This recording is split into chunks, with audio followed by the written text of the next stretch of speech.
waxaan leeyahay dadka nagu soo duulay noo soo raacayo oo hadallada iyo la garab taagan iyo dhaliilaha qarsoon kulli mid kasta oo dawladdeeda iyo dadkayaga wuxuu ku yahay taa'ib annaguna waa taa'ib baan ku nahay waan iska celinaynaa rag iyo dumarna meel baa uga soo joognaa assalaamu calaykum waxaanu nahay shacab weynaha ku sugan magaalada Qardho waxaanu diyaar u nahay gaar ahaan xaafadda Shimbiraale waxaan diyaar u nahay oo aanu taageeraynaa oo garab siinaynaa oo xilliga u soo taaganahay كودي دهورنما بقى استاجناي ولي الآن كنا وتاجناهاي وحن سمينا عنتوين كل دوان سيدا بركة بسكوت كي صبايات دي هلب كي قيبك نجم ذا وحي سمينا يعني دركي بديارنا يعني وهدر تحليل جاكم مقيهين أنا ونحل كان بنشوفنا حيالا بدن قيبنا واديارنا هنا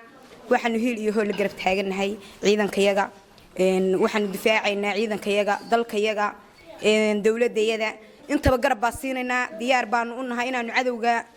nagu soo duulay oo dalalka kala duwan nooga yimaaday aanu meel uga soo wadijeensano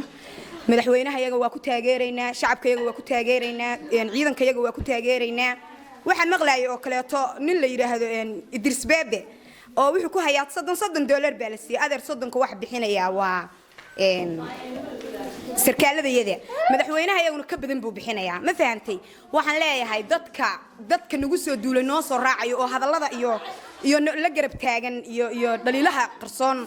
kulli mid kasta oo dawladdeeda iyo dadkayaga wuxuu ku yahay